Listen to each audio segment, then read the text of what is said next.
This is AM Agenda with Kieran Gilbert. Hello and welcome to the program. The government has rejected suggestions the offshore processing facilities on Manus and Nauru have reached their capacity. The Immigration Minister has told Sky News that arrivals are down 70% in the last 5 weeks that Operation Sovereign Borders has been in force. And he says the offshore facilities on Nauru and Manus are being expanded to accommodate any more arrivals. They're not full. Well, I should stress that they are not full, and as we've said at every single briefing, we have capacity to deal with anticipated arrivals. And what we're doing is we're expanding those centres on both Nauru and on Manus Island. I've been to both of them in the last few weeks, and we will have an additional 400 plus beds available at Manus by the end of next week, I'm advised, and we're rapidly expanding the facilities on Nauru as well, where there is more room at this current point. And with me on the program this Monday morning, the Shadow Minister for Citizenship and Multiculturalism and the Assistant Minister for Communications, Michelle Rowland, and also the Parliamentary Secretary to the Treasurer, Steve Ciobo. Steve Ciobo, first to you, how much credit do you give the former Labor government for the decline in the boat arrivals that we've seen over the last month? Look, I don't really give them any credit. Look, we were elected, Kieran, to do a job, and that was to repair the mess that the Labor Party left behind when it came to boats. So we know the story there. Labor left us a situation where they took a solution and created a problem, over 50,000 arrivals, over 700 boats. Now, Labor pretty much adopted more positions than the Kama Sutra, and they're now going to claim that they were the architects of a slowdown in the boats. What we know is that we took strong, consistent policies to the election. The Australian people endorsed us at that election, and we think in the fullness of time they will see that under the coalition, once again, that we have slowed down the boats and hopefully will stop them in time. Scott Morrison's refusing to say whether any boats have been turned back, in fact refusing to commit to ever revealing if boats were or have been turned back. Here's a little bit more of Scott Morrison speaking to Chris Kenny last night on the Viewpoint program.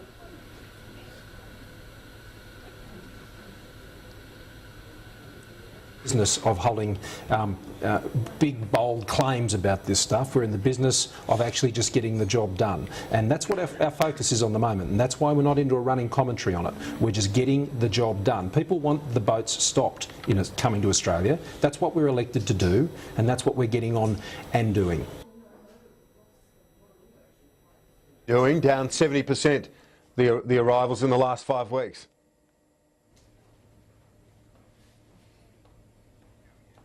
Michelle Rowland, I'll repeat that. So whatever they are doing seems to be working, down 70% over the last month or so. The reality is, Kieran, we simply don't know because this culture of secrecy that has beset this government and this minister in particular, I mean, you see his weekly press briefings, they're an absolute farce. They won't say what country of origin people are coming from. They won't detail anything which should actually be transparent and which the former government did detail. And I would point this out, the reality is that this government is implementing the policies of Labor. And the only thing that has changed is the media management, which has moved to a culture of secrecy. Now, it's fair enough for them to say they went to the last election with certain policies. Well, what policies did they include? That include buying back boats. How many boats have they bought back? That including giving money to Indonesian fishing villages. How much has been given over? That included not only turning boats back, buying boats, but also a range of other measures. And the only difference we have actually seen is that they seek to introduce temporary protection visas, which we know from the evidence only increased women and children getting on boats. So I fail to see how this government can take any credit if indeed boat arrivals have come down, because we simply don't know. Every question that's put to the minister is referred to as an operational matter, but this is simply a process of implementing the former government's policies. Steve Ciobo, when it comes to the reason given operational, this is an operational matter in the specific instance of turning back the boats, that's reasonable in the short term over the weeks around an operation, but months ahead, surely the government can divulge some of that information.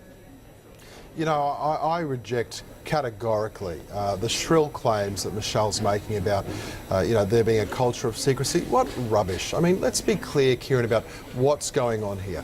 We were elected to do a job. And that was to clean up the mess that Labor left behind on border protection after adopting all manner of policies ranging from, people's congresses to having agreements with Malaysia where we'd give them 800 and we'd take 4,000 back. I mean, all sorts of crazy policies. We made a very simple statement that we would stop the boats, and we do it through temporary protection visas, turning back boats where it's safe to do so. On a number of these fronts, we already are making significant inroads. We've seen a very big reduction in the number of boats coming to Australia. So there is no culture of secrecy. Yes, granted, we now do a weekly press conference where we answer those questions. And so from a government's perspective, the time will show us whether or not we ultimately are successful in stopping the boats. We know that we've slowed them down significantly. Okay. Let's move on. I want to move on. Let's talk about the Audit Commission. The ACTU, Sure. Steve Ciobo, calling for an early disclosure of the report. They want a bit of input into this. Isn't it fair enough for groups, interest groups, not just the union movement, but anyone, to have some sort of input into what is such a far-reaching Sure. Commission of Audit? Look, of course. I mean, we welcome input, and there no doubt will be a public debate that runs parallel with the Commission of Audit over the next several months. So, look, from my perspective, we welcome everybody to have their say about what they think should be taking place. In many respects, that's what government's all about. But we're not going to slow down the process of reforming government. We're not going to slow down the process to find efficiencies and productivity improvements that need to be found if we're going to get spending under control. And if we're going to get government back on track to restoring Australia's bottom line. Is there any prospect of an early disclosure of the report? Joe Hockey indicated that it would be released around the May budget, and Sure. the concern seems to be that the recommendations will be released as they're being adopted. Well, I mean, it will be part of the budget process, Kieran.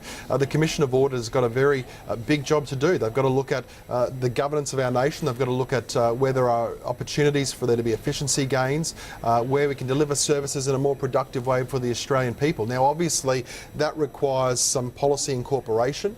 That will be done through the budget process, and so we will release their recommendations, and people, of course, will get to see the government's response to it as part of the budget process that's going to be taking place in May. Michelle Rowland, Steve Ciobo as Parliamentary Secretary to the Treasurer, with sounds that he's willing to be, and the government's willing to be consultative. Do you support that? Look, I think it's very important that the public has their say on this before the proposals are actually acted upon. I think it's very important that before any of this is actually put to a budget process, that there be transparency, not only for people who represent the unions, as the ACTU has asked for, but also other levels of government, for example, and the public generally. For example, I note in the Commission of Audit's terms of reference that there is a reference to state and local governments. Now, as someone who comes from a local government background, I'm very concerned that local government should not be the end point of any cost shifting, and that is certainly something that's happened over the last couple of decades. And I would also point out that it was only in our biggest period of reforms in the Hawke-Keating years, when we had unions, businesses and governments coming together over the Accord, that we enjoyed some of the highest levels of productivity, low industrial disputation and economic growth in Australia. So I think it's only proper that we have a transparent process before it actually goes to the budget process. I don't see how this would in fact be slowing down this Commission of Audit, which the government is intent on doing, but I think it's crucial that we have public consultation into this, because we know that that achieves the best outcomes. Steve Ciobo? Well, look, I mean, I think Michelle's endorsed what I said.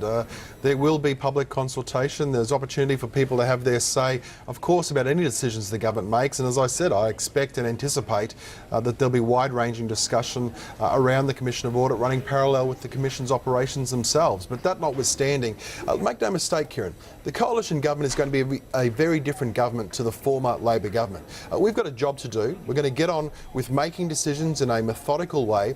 There's not going to be the same showmanship that there was with the previous Labor government, but by the same token, as a consequence of a more, I guess, intensive and directed approach to governance, we're going to get the runs on the board, and we're going to do it in a safe pair of hands kind of way. And frankly, it stands in contrast to Labor, who might have been big when it came to consultation, but were very poor when it came to delivery. David Rowe in today's Fairfax papers has written a story, Steve Ciobo, that says, quoting a leading US commentator on foreign policy and suggesting that Tony Abbott's use of a Washington Post interview to brand his Labor predecessors as wacko and embarrassing, that could set back the working relationship with the Obama administration. Did Mr Abbott go a bit too far in his frank assessment of the former Labor government in that interview with the Washington Post? Aren't you meant to rein in your criticisms when on the international stage? You know, I think, Kieran, the relationship between Australia and the United States is long, it's enduring and it's robust. The reality is that the friendship that we have with the United States is perhaps the strongest friendship that we have with another nation state. And frankly, if people are genuinely concerned about national embarrassment, then I think the cold hard reality is this. Labor was the international embarrassment because they kept changing prime ministers. We had a situation where on a world stage, people wouldn't know who the Prime Minister from Australia was that would be turning up to important trade talks or to important bilateral or multilateral discussions. So frankly, I think if we're quite genuine about what is going to cause international embarrassment for Australia, that past track record now needs to be left behind us. We need a strong, stable pair of hands, and people have that with Tony Abbott. And it wouldn't take much research, would it, Michelle Rowland, for anyone in the US who was inclined to look to see what Tony Abbott's views were anyway on his predecessors? Well, maybe they could look up Wikipedia, like some of his ministers. But I'll make this point, Kieran. Look, it is absolutely breaking Rule 101 of international relations to be going around trashing former governments. Prime Minister Gillard and Prime Minister Rudd didn't do that. And for a right-wing commentator to actually wince when these words were said, calling his predecessors wacko, calling previous policies wacko. I'll address both of them. Firstly, I'm sure he was being advised, this is what the Tea Party people in the US will like to hear. Well, quite frankly, it just demonstrates that this is a person who is not a statesman. He wasn't a statesman when Prime Minister Key addressed the Parliament some time ago. He wasn't a statesman when President Obama addressed the Parliament, both times using the opportunity to have a political dig, which was totally inappropriate, which wasn't a problem then, but it's a problem now that he's actually the Prime Minister. And I'll also make this point, attacking the NBN for ludicrously, as he says, wacko, in a wacko sense, seeking to put fibre to every home, just ignores the fact that the United States has a culture, a cable culture. This is a culture of people who have had contestability in this area and really would have been left scratching their heads on a policy issue as well as on a personal issue to think, well, why would this person A, be criticising what is a very sensible policy, and B, why is he criticising his predecessors? The debate that keeps on giving, and this is the front page of the Daily Telegraph. Simon Benson reports, Steve Ciobo, that Qantas and Jetstar have confirmed for the first time that they would fly services out of Badgerys Creek. That's a bit of a positive endorsement for something that your boss, Mr Hockey, is seeking to pursue. Look, we know that second Sydney Airport's a vexed issue. It's not straightforward, Kieran. That's the reason why I guess the debate's been around for, I think, 20 odd years. The reality is, though, that we need to look at what we can do to make Australia more internationally competitive when it comes to tourism. We need to look at what we can do to boost productivity in our nation. Now, quite clearly, having additional ports of call, having additional opportunities to strengthen our national infrastructure when it comes to transport, freight, cargo, all those types of things are all going to be a shot in the arm for the Australian economy. They're also going to be good, strong anchor points to help drive tourism, both domestic and international, which is all part of stimulating economic growth in this country. So from a coalition perspective, look, I welcome the comments from Qantas. Obviously, there's still work to be done ultimately about what will happen with the second Sydney Airport site. But fundamentally, I think that any steps that, as I said, that help to bolster national infrastructure are a step in the right direction. Michelle Rowland, as a Western Sydney MP, what are your thoughts on this? What would be a big boost to the local economy as well there? Kieran, I've long been an advocate for employment growth in Western Sydney, but I think this debate has become somewhat skewed to think that an airport in Western Sydney is the only way we're going to achieve this. Firstly, I'm in support of a second airport in Sydney, and I think that Wilton as a site was examined. Those findings would be in the new minister's hands now, but I would point out the fact that getting into the city from Western Sydney and from southwest Sydney is a major trauma already. Now, unless we have significant investment in road and rail and other forms of transport infrastructure, simply building an airport in Western Sydney will not work. And I'll also point out that I think there are tremendous opportunities to develop land in Western Sydney for employment growth. Here where your studios are in Macquarie Park is a fine example of that, and I would certainly like to see more high-tech jobs come to Western Sydney. But I think that it is certainly the case that we can't have an airport plonked in Western Sydney without a significant amount of investment in infrastructure, because otherwise we already see Sydney bursting at the seams. Otherwise it simply will not cope. Michelle Rowland, Steve Ciobo, thank you both. Have a good day. Thank you. Thanks, Kieran. Have a great day. A quick break.